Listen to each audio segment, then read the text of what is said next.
I'm gonna let them in. Okay, okay.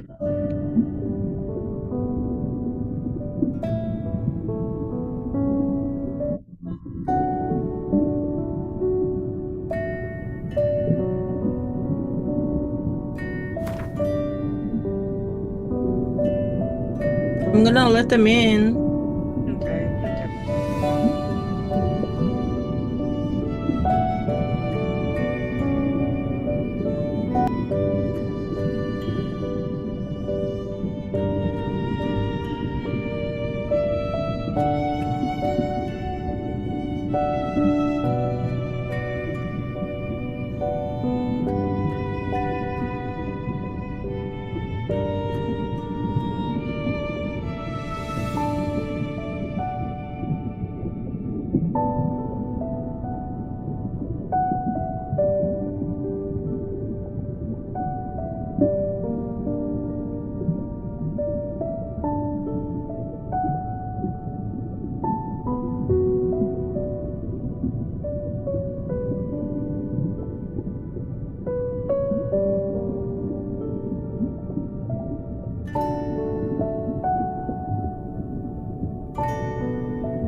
Okay, it is 7:05, so we can go ahead and get started. Thank you for everyone who's joined today, the usual on Zoom. Thank you guys. All right, I'll start us off with an opening prayer. So please join me in prayer. Dear Heavenly Parents, Jesus, Sunjin, Hyojin, Tony, all of our good ancestors in the spirit world, good evening or afternoon, morning, whatever time it is for everyone around the world. Thank you so much for allowing us to come together today once again to continue learning about ocean providence and about the different aspects of it. And I really pray uh, that as we learn today, that you can be with us and that you can convey to us what you want to convey, and that we're also able to learn new things, but also feel inspired by ocean providence and kind of better understand what it is that we're trying to do and trying to achieve to help us better, yeah, move forward with ocean providence. I really pray for everybody around the world who is working toward that providence. Um, and we especially pray for True Mother and her safety and health and, yeah, like development of um, the legal situation in Korea. And we really pray that somehow that through our efforts, through our conditions, whether it be through the Sundok or through our efforts in Ocean Province, we pray that we can uh, yeah, really use those as a way to somehow offer up help to True Mother to and to your Providence, God. We love you so much. Yeah. Pray this in my name, Juchung, your third generation member, blessed and family attending Holy Mother Han, Amen, Aju. All right, so we can go ahead and get started. Um, yes. All right, so last time we started the Ocean era and Women's era and the Pacific Rim era, so we're just going to be continuing that today. Uh, yes. So how is all of these eras connected, right? Because they're all kind of happening at the same time, right, in the current day and age. So why is it all connected? And just like last time, we kind of gave a couple quotes from True Parents about how important the ocean is and how it is kind of an inevitable part of the future, or I guess today's day and age. And True Mother, she says, all people hope that we can recover and sustain the oceans as the Heavenly Parent created them. Covering 70% of the earth, the oceans contain immense resources. Like a hidden treasure, they hold solutions for the dilemmas confronting the human race. I've emphasized the importance of the ocean on many occasions and have, together with my husband, suggested various approaches we might take. Accordingly, the ocean was chosen as the theme for the first Sunhawk Peace Prize. And so she makes it very clear that the ocean holds the solutions for humanity, meaning that the ocean is closely tied to our future. And Truffaut says, from now on, the biggest issue in the world will be who is leading the tourism industry. That time will come. The distribution channels and the economy will become firmly established through other industrial bases. However, the distribution channels of the tourism industry move quickly, circulating all the time. Its potential for expansion is enormous because of its circulation, and there is no place that is excluded. To build that foundation, I am preparing to build condominiums in Swambo and Bugok. Everything is being prepared for the distant future. However, there is no one in this room with such a futuristic way of thinking. And so if we want to accomplish the plan for ocean providence, God's providence, right, we have to understand the trends of the times of history and be able to keep pace with true parents' thoughts and plans, and therefore God's providence. And so just going over the key points from the last you know, few presentations just to give context for those that might be new, right? Ocean Providence's goal is to essentially solve world hunger, right? Which is a key problem necessary to solve in order to achieve world peace. And Ocean Providence was also to help achieve unity along with peace. And so the method for this unity would have been to live for the sake of others. And so Ocean Providence is essentially this providence to substantially live for the sake of others and unite the world and establish peace through achieving various issues like the world hunger problem. In last section, we discussed how the ocean era was inevitable, right? It will absolutely come, and that true parents both saw this. Through understanding historical trends, we could conclude that the ocean would be key in the future in terms of economy, in terms of transportation. And true parents hoped that the leaders of this era, of this ocean era, would be the members. And so that's what we talked about last time. And today we're going to be talking about what must we do as members in the ocean era, as the people who want to lead it, right? And also what is the Pacific Rim era and how it relates to this ocean era. So first, what must the Able Realm do, right? What must we as Ocean Unification Church members do in this ocean era? So first off, what is the container that can receive God's blessing? Right? Your father says, your container is not ready to receive what I want to give. The treasure is ready, but the container is not ready. So you have to leave the treasure behind and make the container ready. Right? Last presentation, True Father had talked about how the ocean was God's blessing left for the Unification Church. And so he's talking about us as being a container to receive that ocean, that blessing. Right? In the above words, True Father was talking about the ocean being prepared blessing from God. But then what is the container that can receive that blessing? Right? What must we do in order to be able to become that container that can gain dominion over the ocean? How can we utilize marine resources for world peace, and what should the able realm of this age do?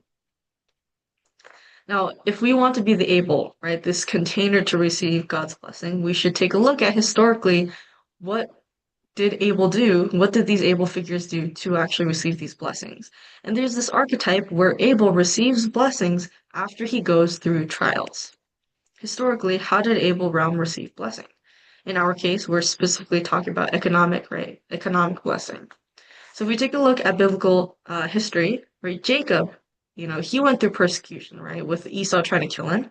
And so he moves to Haran, and in Haran, he goes through a lot of trials. He starts from the very bottom economically, and then he goes through trials and eventually becomes one of the top richest people in Haran, right? He gains those blessings after those trials. And if we look at Joseph's life course, he also goes through persecution with his family, right? His brothers literally sell him off to slavery. And then so he moves to Egypt, and in Egypt, he starts off as a lowly servant, as a lowly slave. And he goes through these trials and eventually becomes like the right-hand man of the Pharaoh, right? And so he becomes economically blessed after going through these trials in this place. And if we also just, moving on from the Bible and just historically speaking, we look at the Puritans in North America, right? They were going through persecution in Europe and they were basically, dirt poor, right? And then they moved to the North American continent, which was literal wilderness with nothing there. And then in there, they went through these trials, right? And then after going through all these trials and developing North America, eventually, North America has a lot of economic blessings now, right? And so we see that there's this pathway, right? From persecution to movement. And then in that movement, we go through trials and then eventually receive that blessing. And so if this is the pattern, where does the blessed family, the able of this era, have to move to eventually go through those trials and receive those blessings?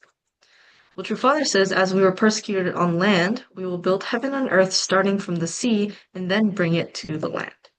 He says, I would like to mobilize the spirited young men and women of the world and bring them to the horizon of this goal. I knew that governments and religions would persecute us, but I always had an alternate plan for building the kingdom of heaven on earth. I always thought that if people don't like me, I would build the kingdom on the ocean first and then bring it to the land. So he's basically saying, right, that there's persecution on the land, and so we have to move to the oceanic sphere and establish heaven there. And then from there, once we establish heaven in the oceanic sphere, then we can bring that blessing back to the land. And so essentially, we go through these trials on the sea and then establish the kingdom of heaven on earth. He says the fisherman's life is a hard, dirty, even crude life, and fishermen have to be very rugged. Furthermore, fishermen have often been known as thieves and liars. Why should I have us get into that kind of business, which is known as a living hell? I go down to the bottom of hell, and by revolutionizing such a place, by bringing heaven there, I can hasten the kingdom of heaven on earth. And so from persecution, we, move to the bottom of hell, right? The oceanic sphere. And then we develop that, right, through trials by revolutionizing this oceanic industry, this oceanic sphere. And then through that, we can create eventually the coming of kingdom of heaven on earth. And so from this providential viewpoint, right, we see that there's this trend of first going through the oceanic realm and then eventually leading to the continental realm.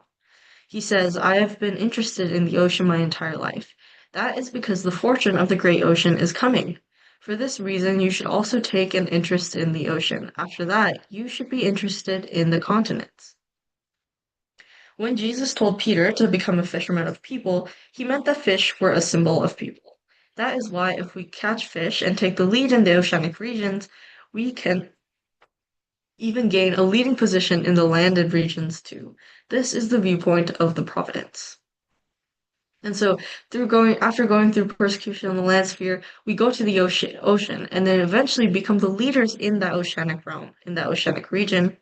And then through that, we are then able to lead land regions and the ocean, land realm as well. True Father also talks about how the Marine Business Foundation is the qualification to enter heaven.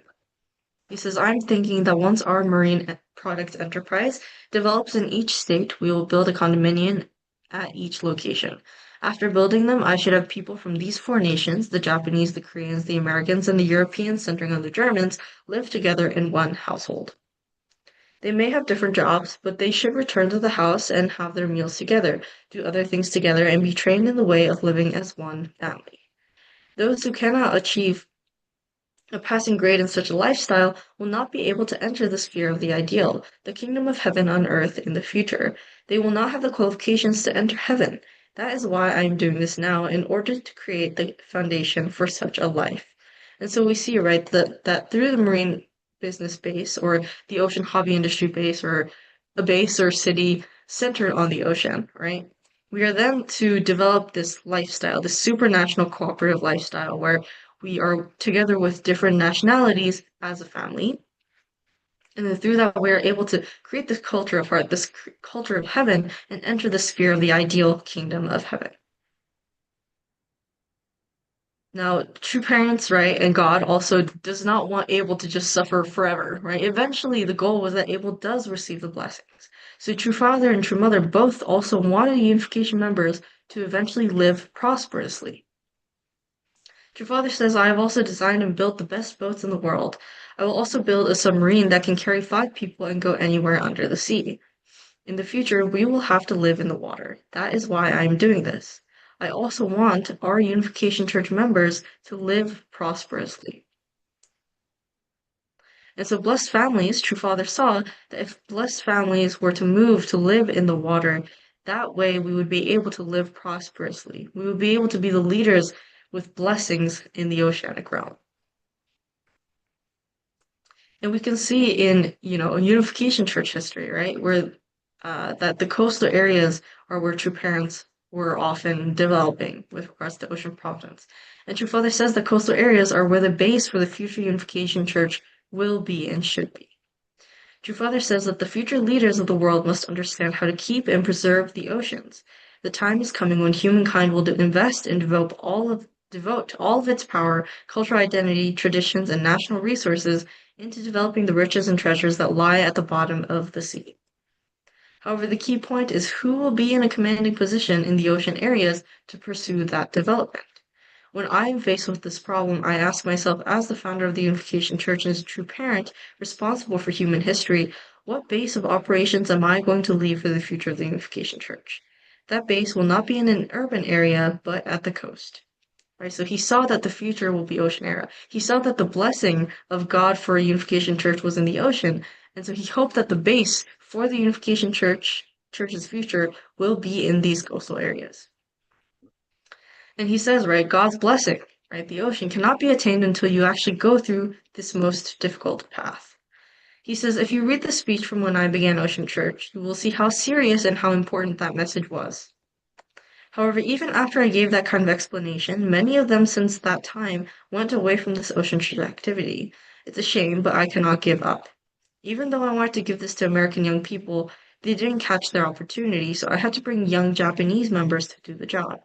In order for you to find the most valuable and precious treasure, you have to go the most difficult path. That's true. And so if we were to take a look, right, at the able of the current age, which is us, we must be headed essentially to the realm of the ocean. Clearly, because True Father received persecution on the realm of the land, he had attempted to essentially proceed with the providence from the realm of the ocean, and designated the coastal ocean industry base as the base of operations for the Unification Church members. It can be said that in order to receive the blessings of God prepared for the able of this age, the ocean, right, it is necessary for us to go to the oceanic realm and build an ocean industry base after many trials and tribulations there. Also, Abel must not keep the blessings to himself, right? If we take a look at Jacob, what did he do with his wealth? He gave it to Esau. What about Joseph? He also gave help to his brothers that had persecuted him in the past. And so, the realm of blessing, the ocean, must be connected to the realm of Cain in the form of living, of solving the world's hunger problem. Blessings must be connected from the oceanic sphere once it's developed to the continental sphere. And so we see this pathway that we must take as Abel, right? We first got persecuted on land. Then we must move to the oceanic sphere, then develop that container, develop that oceanic sphere by going through trials in that region. And then by developing that region, we are able to gain the blessings of the oceanic sphere that God had left for us. And then we are able to return all that blessing to the land sphere by helping solve different issues like the hunger problem. Now, so far we've discussed how we are entering this ocean era, right? And what we are meant to do as the able. But what exactly is the term Pacific Rim era and how does it relate to all of this, right? Because this is also something that True Father talked about a lot.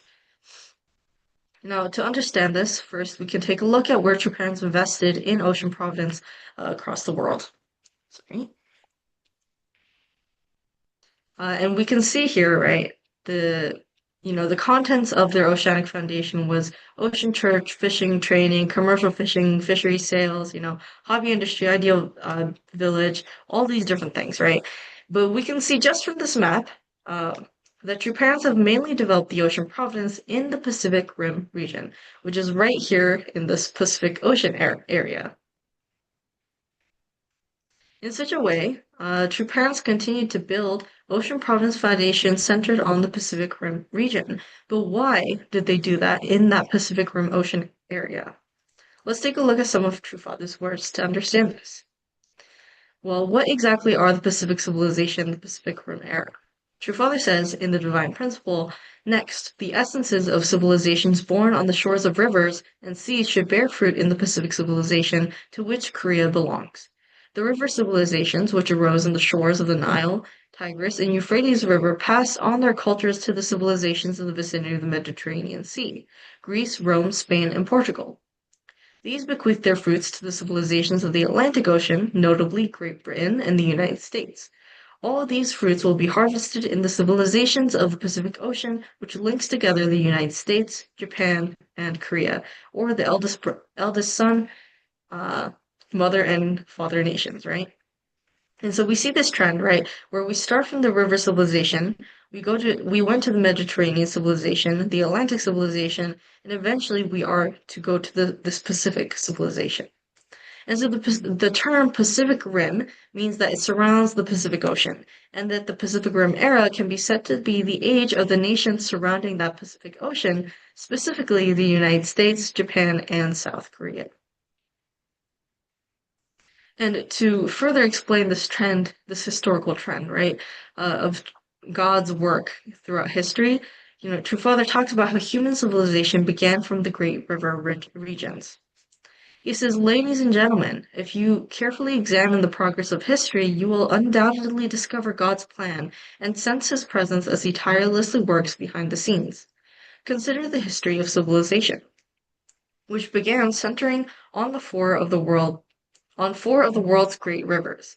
We are familiar with the Egyptian civilization centered around the Nile River, the Mesopotamian civilization centered on the Tigris and Euphrates, the Indus civilization on the Indus River, and the early Chinese civilization centered around the Yellow River.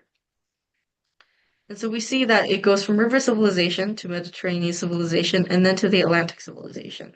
He continues to explain that the civilization shifted over time to the shores of the Mediterranean Sea, where the Mediterranean Peninsula civilizations flourished in Greece and Rome. History continued to progress, and the European continental civilization then emerged.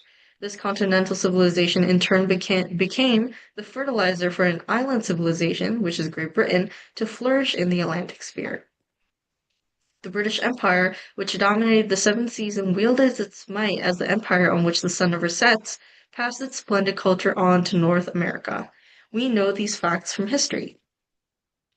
And so from this trend, right, from the river civilization, Mediterranean, Atlantic, we are then to go to the Pacific civilization, right, which just makes sense if we take a look at that trend. Your father said, ladies and gentlemen, it is in the present time that the issue of the development of the civilization becomes important. Civilization has completed a circuit of the entire globe and has now arrived in the Pacific sphere. Human history has now come to a point in the Providence where it should conclude and reach fruition through the Pacific Rim region. And so just to visualize this transition of human civilizations throughout history, right? Right, we start with the river civilizations in the Nile, the Tigris and Euphrates, the Indus and the Yellow River. And then we move on, right, to the Mediterranean civilizations, where, and then from the Mediterranean civilizations, we go to the Atlantic, and then we eventually end up in the Pacific civilization, where we basically span across the entire globe going full circle. Now let's take a closer look at this process as civilizations moved from the Mediterranean to the Atlantic and to the Pacific. So first, the Mediterranean civilization was developed from the Crete island. From 2000 BC, the Minoan civilization flourished on the island of Crete, which was then succeeded by the Mycenaean civilization on the Greek mainland. By the 11th century, these civilizations had created a Cain-type Hellenic civilization whose guiding ideology was humanism. So looking at the development of the Mediterranean civilization, it first started with the Minoan civilization, which was on an island of Crete. And this was the island civilization. And then it moved to the peninsular civilization onto the Greek peninsula, and then which then later gave birth to the Roman civilization on the Italian peninsula, which then became the Roman Empire that spanned all over Europe, which was then a continental civilization. So we see this trend, this beginning of a trend of island to peninsula and then to continent. Oh. And so if we take a look at the Minoan civilization, right, this was a maritime bronze civilization that flourished from 2000 to 1500 BC. And then this flourished thanks to the Mediterranean trade. And is one of the oldest European civilizations. Then the Minoan civilization eventually fell around 1100 BC, and then Athens and Rome began to flourish several hundred years later after 500 BC. And so we see this trend, right, from Crete to Greece and then to Rome. And what was all of this, culminating toward? Essentially, the Roman Empire and the Mediterranean civilization were all preparations for the coming of Jesus Christ. And we see this in the divine principle where True Father says, in Jesus' day, the Roman Empire ruled the vast domains around the Mediterranean Sea, integrated by an advanced and extensive transportation system reaching out in all directions. This was the center of a vast Hellenistic civilization founded on the Greek language.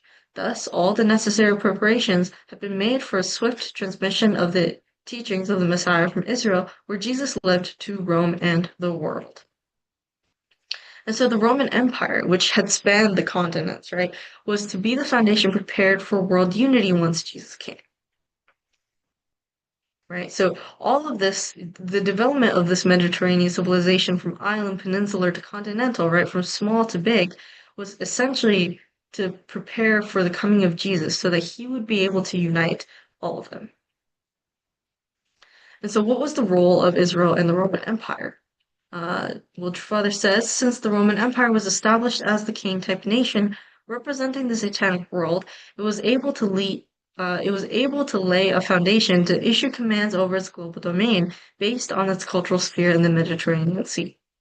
And so God's will was to restore through indemnity the nations in the world and establish the kingdom of heaven and his desire by raising up Israel as the able-type nation and having it subjugate the Roman Empire, which was in the position of king.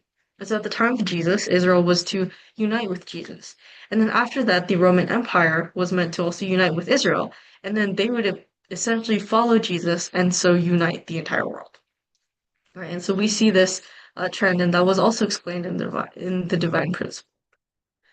And so and then after that, right, after Jesus was persecuted and went to the cross, right, Rome eventually fell. And this led to essentially the rise of the England island civilization, which then leads to the North American civilization. So True Father says God moved the sphere of the world civilization from the Western continent through the Mediterranean Sea, centering on the Nile River through Rome and then to Britain to form the continental civilizations of America and then on to the Pacific civilization sphere. So at that time, many Catholics were falling away from the Vatican and Rome based on their desire to follow God. The Protestant Pilgrim Fathers boarded the Mayflower and, despite severe hardships, crossed the Atlantic to reach America. And so after Jesus' course ended in failure, right, the civilization moved from Rome to England and then landed in New England in North America that eventually developed into the United States of America. So we see from the Mediterranean civilization, we then go to the Atlantic civilization.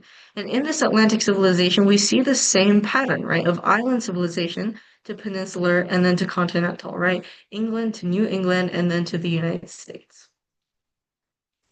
And so, just to pinpoint, right, this peninsular civilization that was developed after the island, right, the Pilgrim Fathers landed in Plymouth, which is this large peninsular region called New England. And then this was essentially what laid the foundation for the continental civilization of the United States.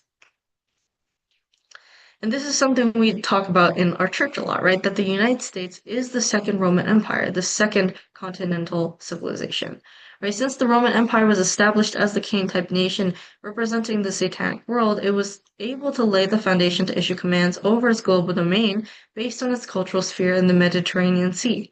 That has been repeated for 2,000 years, and today America stands at the position of Rome.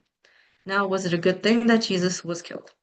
So the United States was a platform prepared for the Second Advent to unify the world, just as the Roman Empire was prepared at the time for Jesus. And so just like how Jesus was meant to unite with Israel and then was meant to unite with the Roman Empire, which spanned, the whole continent, that was meant to lead to world unification. So now in this day and age, right, that same thing is going to happen with the Second Advent, Korea, and then the United States.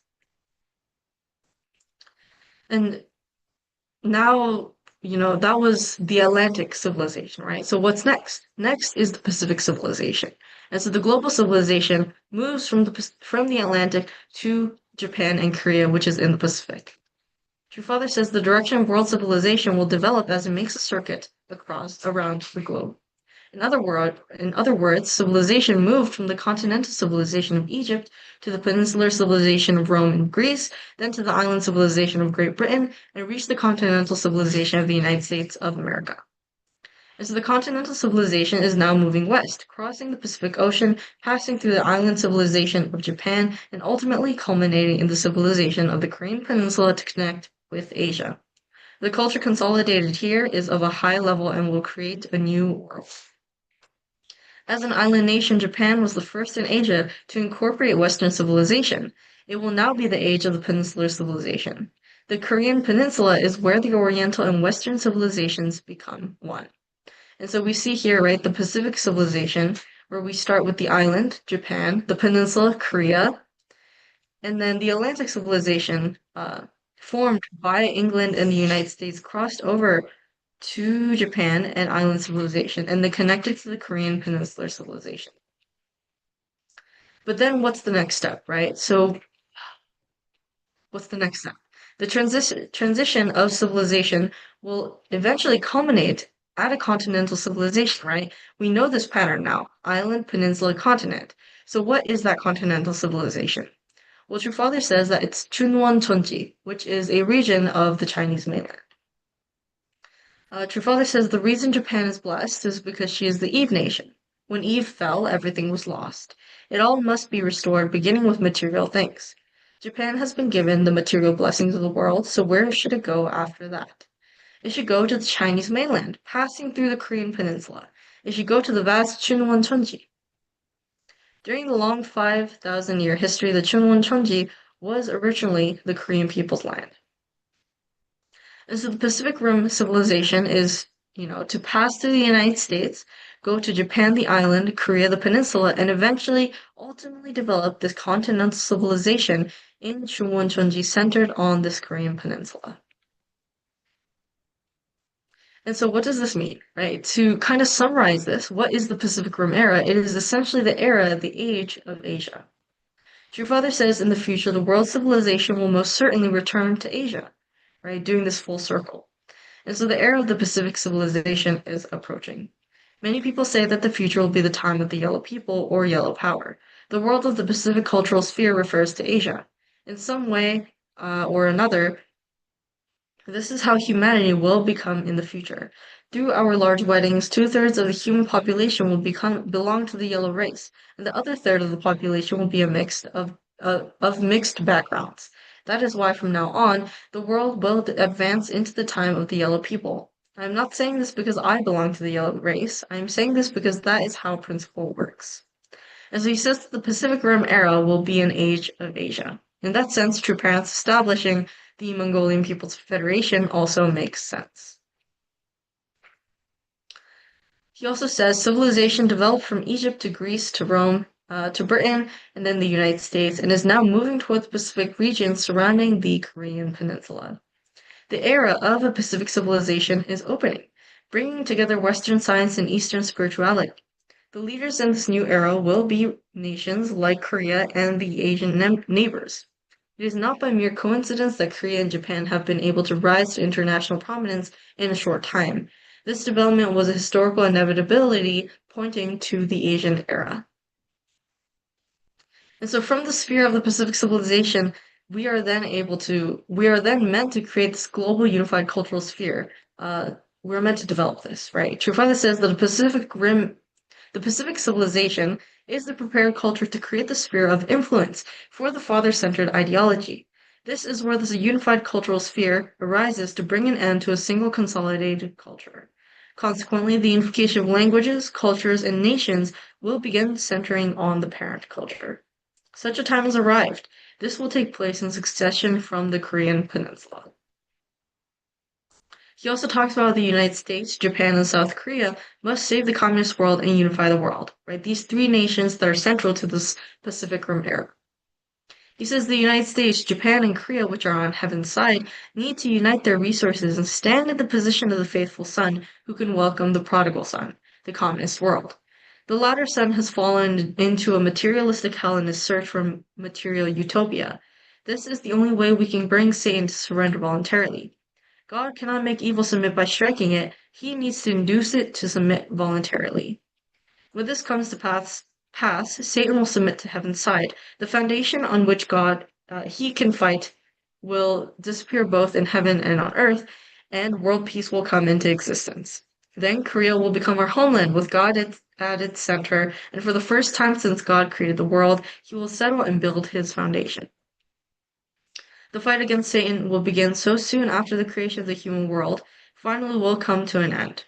The era of the Cold War, which began with the Korean War, came to an end at the time of the 1988 Seoul Olympics. Now the way is open wide for Korea to lead the world as the central nation in the Pacific Rim era, with the teaching of Reverend Moon as its spiritual compass. And so to visualize this transition of human civilization throughout the world, throughout human history, right, we start with the river civilizations, the Nile, the Tigris, the Indus, and the Yellow. And then we move on to the Mediterranean civilization, where we begin this trend of island, peninsular, and continental. Right? We start from the Crete island, then we go to the Greek and Italian peninsulas, and then we eventually reach the Roman Empire. And this was all in preparation for the coming of Jesus Christ. And then we move on from the Mediterranean civilization when that was unable to fulfill its responsibility. We move on to the Atlantic civilization, to the island England, the peninsula New England, and then the continental the United States of America. All of this in preparation for the Second Advent. And then we move to this Pacific Rim, this final Pacific civilization, which we go from the island Japan to the peninsula Korea, and then the continental, which is Chunwon Chonji, where we are culminating all of human civilization. So just as there was a Roman Empire centered on the Italian peninsula, human civilization will culminate into a continental civilization centered on the Korean peninsula in Asia, which will develop a unified global cultural sphere. And so, what is the relationship between the Ocean era and the Pacific Rim era? Well, the Ocean era is what we are in right now, right? It's this age where we are competing over marine resources, right? Energy, minerals, food, and transportation routes, right? Access to the world market. But we are also in this Pacific Rim era where the civilization has been moving and is maybe already moved to Asia, right? An era where the United States of America, Japan, and Korea must properly manage the resources in the Pacific and lead the world to peace. And so it appears that the purpose behind Japan's developing the ocean providence, mainly in the Pacific Rim region, was to build this foundation that would enable us to manage the resources of the Pacific, where the center of civilization will be. And so all of this is meant for us to be able to be the leaders of this ocean era, of this Pacific Rim era, to be the ones to be able to lead the world to unity. Yes. Thank you. So that's the end of today's presentation. I know that was a bit longer than usual. So thank you guys for sitting through all of that. Um, yeah, so for the next 5 minutes, so until 7:46-ish, so the 46th minute, we can, yeah, just reflect. If Oma can put some music on, and then we can come together later and then discuss and share our thoughts.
Okay,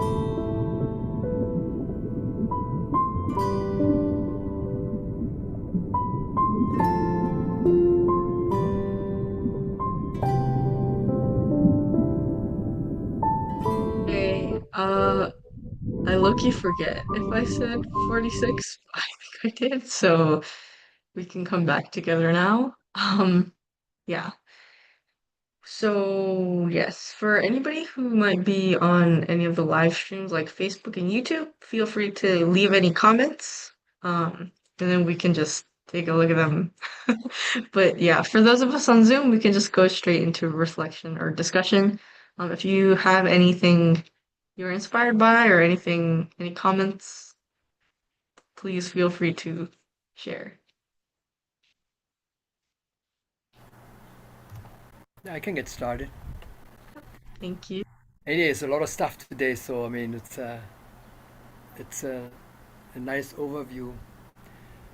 But today, if I be honest, today when you talked about that point about when Father talked about that submarine with the 5 people, for some reason my mind was reminded of I don't know if you've seen that movie 20,000 Leagues Underneath the Sea there with Kirk Douglas.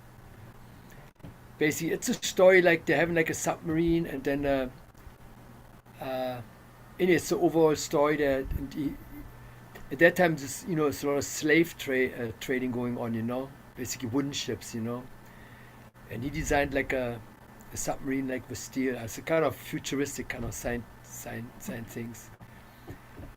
But but there's one scene in there that struck me. So when they went then later to the bottom, they had also one person captured, like a prisoner there. And then there's a scene on there like in that big room where they have a huge table there with all the foods there, And then he explained to the prisoner he can freely walk around and stuff, but he explained them all the stuff that's on the table there. But basically everything is from the ocean, The seaweeds, the shells, the fish, the lobster. I mean, everything is seafood, and then they're using something from the ocean also, maybe make stuff with. So basically, they can sustain everything. If they want, they can live on that special submarine there, and they can sustain their lives by just using whatever was in the ocean. So when Father mentioned about this five persons, I don't know. I was thinking about that scene. Really, the ocean has the resources. Those resources. Anyway, that just crossed my mind. It strikes me. But the summary, I think the key point is like how it started from the river, then to Crete, Greece, then to Rome. From Rome, then Roman Empire more north towards England, and then from England to America, and then from America to Korea.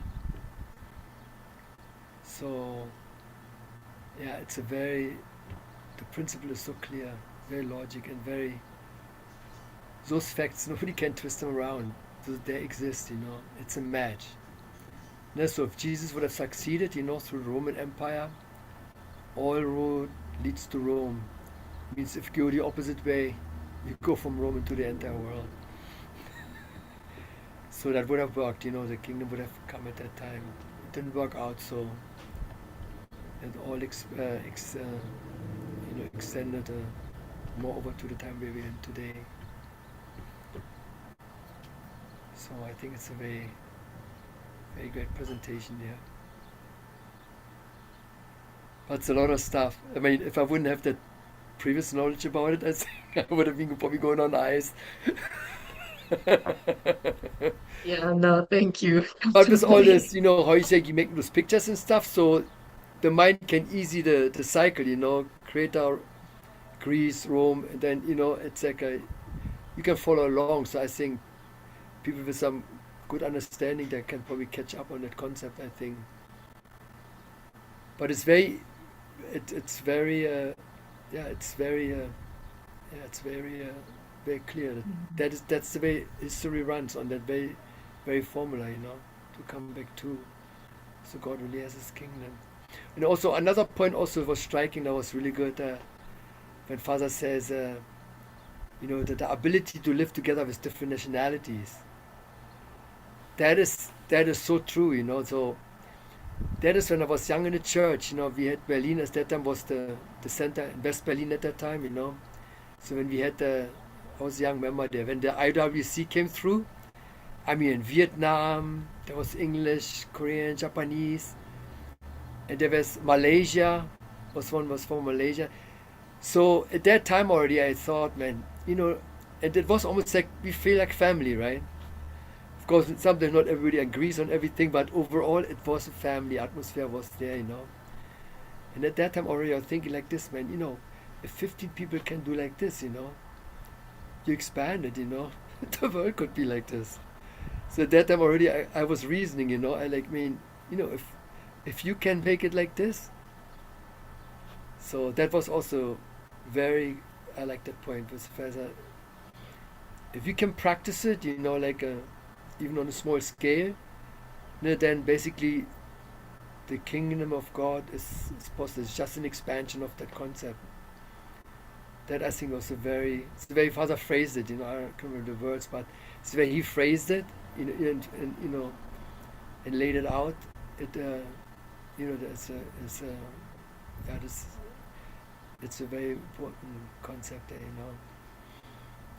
It's nothing super, say, superstitious or strange or fantasy. It's substance. If you realize it, the relationship, you substantiate those relationships.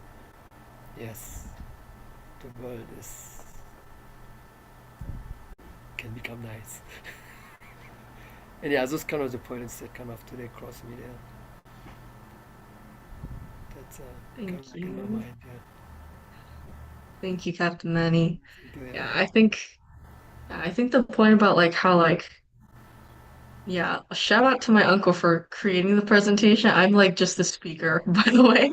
But yeah, I feel like it's just like the images are yeah, I feel like it's amazing how logical True Father's explanations are about like the historical trends. I feel like hearing it also makes me think like, yeah, like there's no way there's no God that's working through human history because it's like very clearly this trend of civilization going around the globe, in one direction. So it's like it seems very intentional. So it's very cool. Thank you, Captain Manny. Anybody else want to share any thoughts?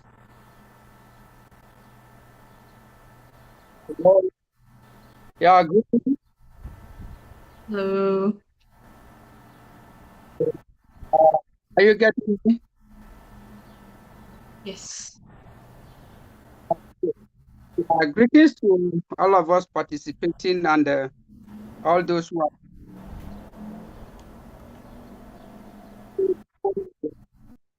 But I'm very grateful with the discussion, what we have learned or we are learning. I find a lot of good things there.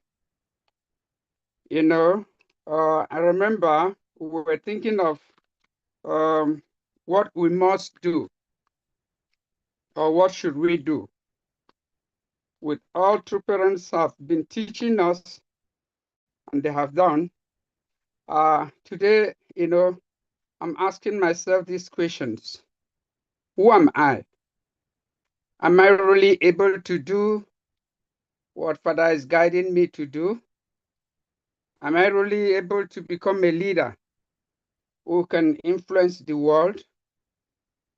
I ask another question again. If I am so, who are these families, like blessed families, who are like my closest relations, who share these ideas and that we can work together to move forward?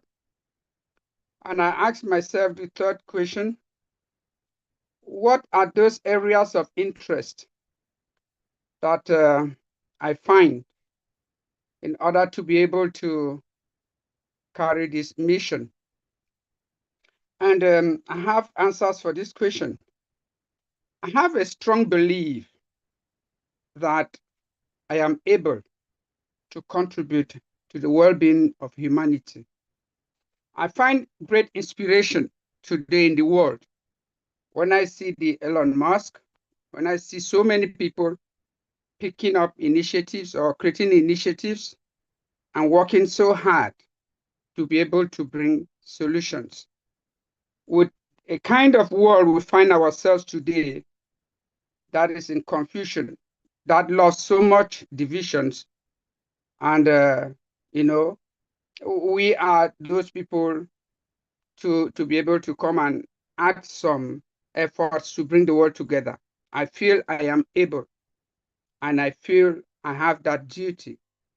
Because of that, I have um, I have learned to appreciate this group, this Ocean Challenge Providence, the education we receive, and the good people who are here, and we are sharing, that concern to be able to move forward. I have received support in what I'm trying to do, what I could name African Ocean Embrace Providence. I am feeling as one has to take initiative to start from the seed, a mustard seed, of course. And I've started the Heavenly Parents Fish Farm Academy, hustling to develop it, which is not a secondary activity for me. It's a primary and a fundamental activity. And because of this, I have a very big dream. I don't know. I always feel I can do. I've initiated my institutions. I have what I have. I have something in mind, what I call the ocean homes. I have a dream that I should be able to live in the oceans, have a house, a home in the oceans before I should depart for the spirit world. And I see it very feasible. I feel it will work. And I'm trying to do everything. Because of this, while working with us here, I'm struggling to find other persons in the external world or secular world, or who are not yet members of the unification movement, who are investing. And I've realized that there are so many persons investing in the domain, especially that of ocean homes, people trying to go to marine developments and so forth. So in a nutshell, what do we have to do? I strongly believe that each and every one of us should take it a destiny. And even if we don't take it a destiny, it is the destiny. It is a way we can go forward and really become leaders of the world and guide the world and make great contributions, for the world to balance. We need to develop institutions. We need to learn how to search for people.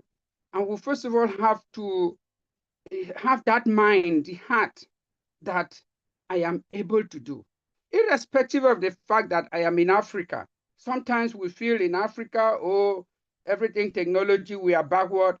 But I see the world culminating. I see the whole world, coming closest than ever in history in every domain. If you go to the technology, the networking, like internet, has brought every far end of the world to every near end of the world so quickly. So I feel that it is really important for some of us to really pick up something, develop institutions. Institutions, to what I'm saying is that it always, an initiative starts with me and it has to grow. So for me, I am working towards this direction. And I'm glad with this group, because when we enrich ourselves as we gather, we share, and we develop, I think we're going to do something. So it is very, very good for what we are learning. And I really appreciate and thank all those who make every effort for this to happen. So this is my own direction. I am developing my institutions. I have already a registered clergy association for peace and development. I have the Heavenly Parents Fish Farm Academy. I have my ocean homes in the heart. Every day I am praying, and I must go to the oceans. I must walk by the sides of the oceans. So for me, I am able and I have to move that direction. So if we ask ourselves what we have to do, for me, this is what I'm trying to do. But thanks to you all, and I have to do it. I just wanted to share it this way. Thank you very much. Thank you, Reverend Cosmos. I think what you said about like how your primary like activity in your life right now is like ocean providence and like how to develop it where you are. And I feel like that's like it's such a good mindset that I feel like we all need to also like have, right? It's just like it should be the center of everything that we do. I feel like yeah, I feel like the way you said that was really good. And I hope that people who watch this can also feel inspired to do that too. Yeah. Thank you, Reverend Cosmos. Let's let's do it. Thank All right. Anybody else? Yeah, just I should put that in, but yeah, this is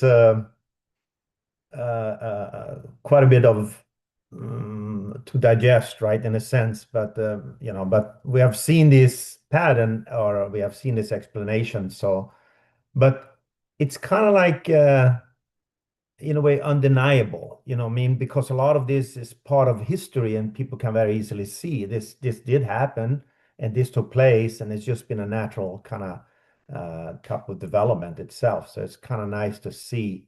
It kind of reminds me when I listen on the parallel of history first, something, you can relate to it, and so they can have a lot of impact. But one I guess one thing that struck me is like almost looking on these trials and the pattern. We are, to succeed right now, if we, you know before going to the land era, almost like, we gotta focus on the ocean era, ocean enterprise, ocean effort. And it sounds like, according to the presentation, uh, before succeed, like let's say on land or whatever, this part has to be kind of like successful in a way. So in our movement, the biggest part of what we have done is, I think, is an ocean industry. We have the fishing, and even tourism. You can relate hotels, to tourism in a sense. So, uh, but this kind of shows it in a way that we have to complete that and succeed with that, before moving forward, so to speak. So anyway, that presentation made it, nice explanation of that. So yeah, thank you. Thank you. Yeah, I think that's like the point that I took away too the most when I like looked at this for the first time. But yeah, it's just like we have to be working on the ocean. Like we must, as our movement. So yeah. Uma, do you want to say anything short before we end today? Sure. I'll say short. We're over time. Yeah, what I took away is very beginning part when the presentation talks about the archetype of like able people, people who are in the able position. Like, basically you get persecuted, and it's very difficult to stay in position, so you move to another position, and then there you encounter trials, and then there you have to sort of overcome all the trials and become completely successful. And then finally you can reap the blessing, and then the blessing is so big that you can share it, with the world. So then I was listening to Captain Benny, and so our movement's greatest achievement, some of the greatest achievement is definitely like the oceanic business realm, that kind of stuff. But we haven't completed the trials. You know what I mean? Like we're in the middle or going back or something like. But for all these figures, in order to get to the end point, we need to complete the trials, right? Like we can't give up in the middle. So I feel like that's like where we are almost, and we also are in the second stage where movement is still occurring, because a lot of members probably did not, like click, right? In, in a way that, oh, we have to focus here or something like that, right? Like we have to move over there and do this, so anyway, but I really like this presentation because it is very logical, and it like really feeds your logic mind, right? Like it feels good to feed your logical mind sometimes. So yeah, I hope more people watch this, and then kind of like take away some stuff. But yeah, thank you. Thank you, Ma. Yeah, I almost feel like there was also Truffaut's quote in this presentation about how he's like persecuted on land, and so he's going out to the ocean. And I feel like the current church situation too is like going through a lot. So maybe it's like some, forceful pushing toward a certain direction. But I don't know. Anyway, thank you everybody for joining and discussing. I think we can end today in prayer. Would anyone here like to give a prayer?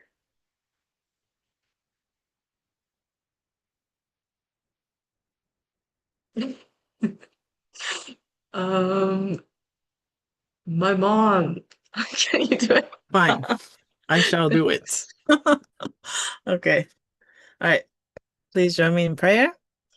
Dear Heavenly Parents, true parents, thank you once again that we could revisit the words from our true parents, talking about the oceans and the trends in history and the roads we must take. And also, thank you so much for all the words and also inspirations that these words give us, that makes us think of what we must do and, our current direction, and also the importance of inheriting these messages and contents to others, especially our youth, and our community and the world.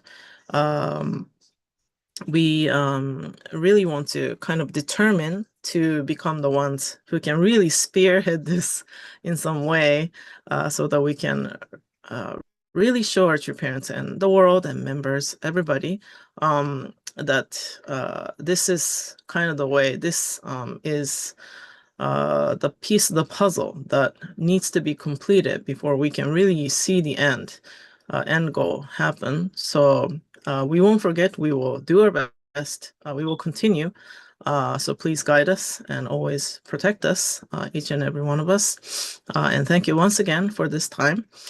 And we pray all these things in the name of Minobu in attendance to Holy Mother Han. Aju. Aju. Thank you, Ma, and thank you everybody for joining today. Thank Have a good you. week. I'll see you guys next week is Ocean Initiative. Yep.